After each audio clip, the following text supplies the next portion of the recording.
This program contains dramatic reenactments and material that may be disturbing to some audience members. Viewer discretion is advised. 5 Boy Scouts and their leaders take on one of the toughest trails in the Grand Canyon. But they are soon at the mercy of a freak heat wave. How comes it's so hot? As their water runs out. Is that it? What started out as a fun adventure quickly turns into a fight for survival. In a canyon filled with deadly dangers, 3 15-year-old boys risk their lives in a desperate race to find water. Hurry! Ah! What it takes to survive on I Shouldn't Be Alive.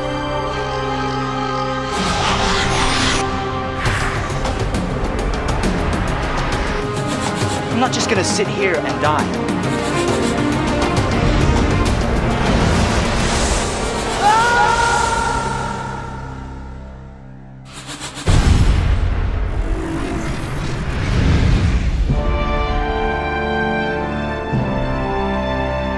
The Grand Canyon in Arizona. It's the biggest canyon on Earth, 18 miles wide and nearly a mile deep in parts. Its sheer size makes it one of the world's most extreme hiking environments, drawing thousands of adventurers every year.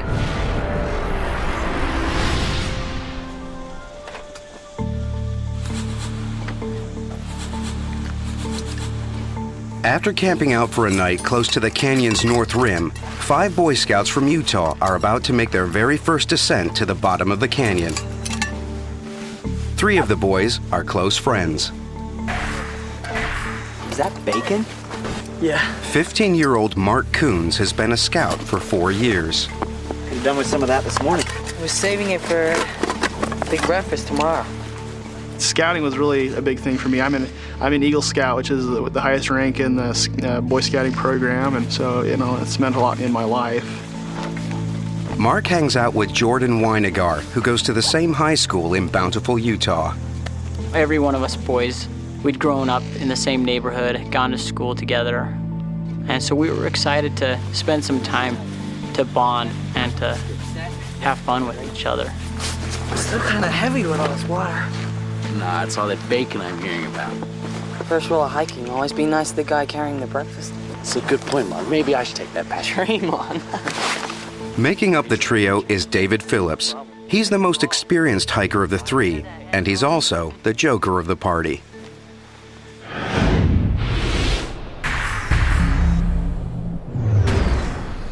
The day's shaping up to be blisteringly hot, and the leaders are following the #1 rule of Grand Canyon hiking. Take water, and lots of it. Okay, boys, don't leave anything behind. It's a real deal today. We're going over the rim. Guy Davis is the Scouts' leader. Most of the boys that went, I knew them very well.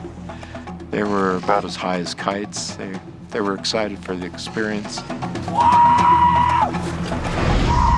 I still remember my first time in the canyon. Veteran hiker Lauren Pace is in charge of navigation. Earl, how you doing? And he's also brought his brother Earl along. The group has already hiked 3 hours cross-country to their first night's camp. Today, they'll make their descent following the unmarked Little Nankoweap Creek. It's a tough hike with steep descents that drop 4,000 feet down to the Colorado River. There they'll fill up on water and take an easier route back up.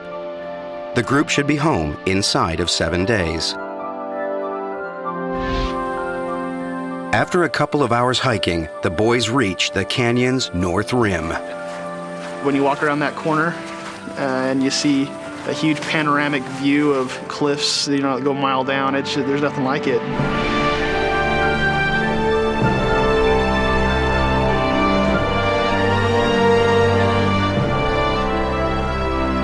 That's where we're going. All the way. Whoa.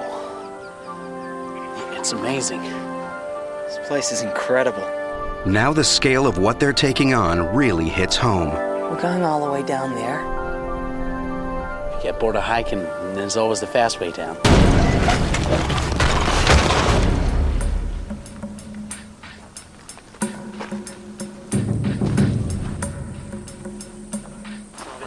An hour later, the group reaches the end of the official route.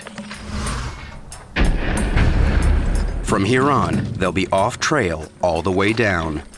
The trail ended, and then it got very rocky. That's when we saw the difficulty of what the hike was going to be. Jordan's right to be wary.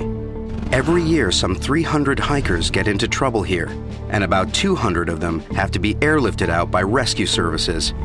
Around 10 more aren't so lucky and die here. And going off trail in the canyon intensifies the risk.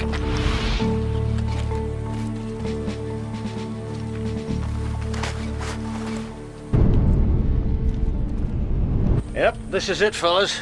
The big chute. The chute is a rocky gully over a mile long, an extreme descent over boulders, loose rock, and gravel. Immediately, Jordan sees how tough this will be. It was turning into a hike that, was getting a little more dangerous. The group has no radio or cell phone. If anyone gets hurt, they're on their own.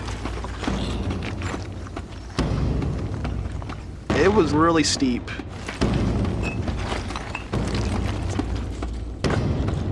As the most experienced hiker, David takes it in his stride.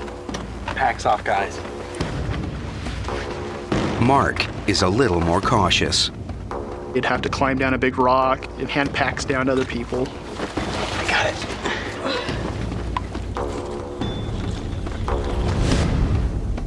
it. So at that point, it wasn't just a hike, it was more of a climb.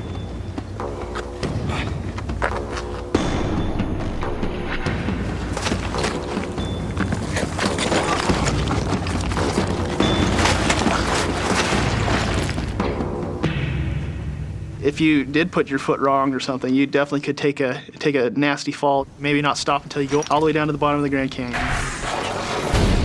After an hour of hot and exhausting scrambling, even Scout Leader Guy is struggling. It's very difficult to keep your footing as you were sliding down. Suddenly, Guy loses control.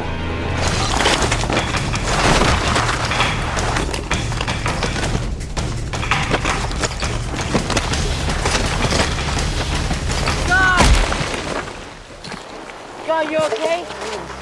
I hit a log straight on, and it just, I managed to catch it with a part of the body you should never hit a log with, and literally knocked the wind out of me considerably. You okay to stand? Come on, let me take this pack. On 3, 2, 3. As bad as it looks, Guy's lucky. It could have been much worse.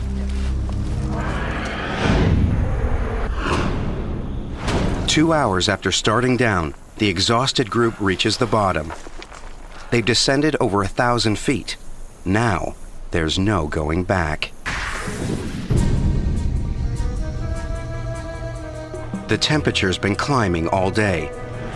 Now it's touching 100 degrees.